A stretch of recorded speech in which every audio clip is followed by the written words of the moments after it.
તો અમદાવાદથી લંડન જતી એર ઇન્ડિયાની ફ્લાઇટ ક્રેશમાં મૃત્યુ પામેલા કોસંબા તરસાડીના દંપતીના મૃતદેહનો આજે અંતિમ સંસ્કાર કરવામાં આવ્યો। અર્જુનસિંહ ઉદયસિંહ વાંસદિયા અને તેમની પત્ની દિવ્યાબેન અર્જુનસિંહ વાંસદિયાના મૃતદેહને અમદાવાદ સિવિલ હોસ્પિટલમાં ડીએનએ ટેસ્ટની પ્રક્રિયા પૂર્ણ થયા બાદ કોસંબા લાવવામાં આવ્યા હતા।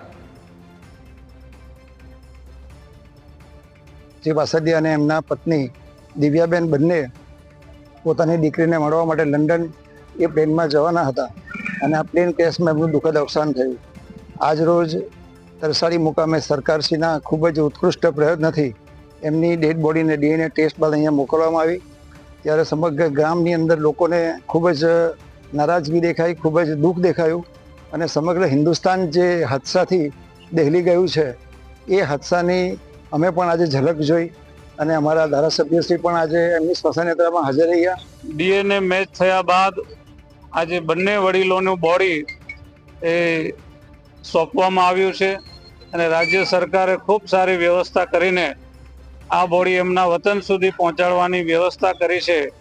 ત્યારે રાજ્યના મુખ્યમંત્રીશ્રીનો પણ આજના તબક્કે હું આભાર માનું છું અને જે લોકો મૃત્યુ પામ્યા છે પરમાત્મા એમના આત્માને પણ શાંતિ આપે અને એમના પરિવારજનોને પણ દુઃખ સહન કરવાની પરમાત્મા શક્તિ આપે એવી અભ્યર્થના કરું। અમદાવાદથી લંડન જતું પ્લેન જે ક્રેશ થયું હતું તેમાં તરસાડીના જે દંપતી હતું તેઓની મોત થઈ હતી અને ડીએનએની લાંબી પ્રક્રિયા બાદ હવે પરિવારને તેઓનો મૃતદેહ સોંપવામાં આવ્યો છે। આપ જોઈ રહ્યા છો તેઓના નિવાસ સ્થાને મોટી સંખ્યામાં લોકો જોડાયા છે, તેઓના અંતિમ યાત્રામાં જોડાયા છે અને ખાસ કરીને જે દંપતી હતું જેઓ પ્લેન ક્રેશમાં ભોગ બન્યું હતું તેઓને સ્થાનિકો મોટી સંખ્યાઓના નિવાસ સ્થાનેથી સ્મશાન સુધી જે સ્મશાન યાત્રા છે તે નીકળી છે।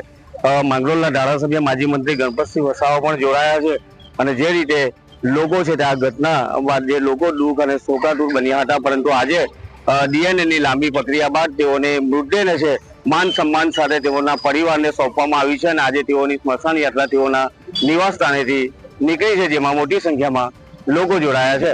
Kiransinh Gohil, news capital, Surat.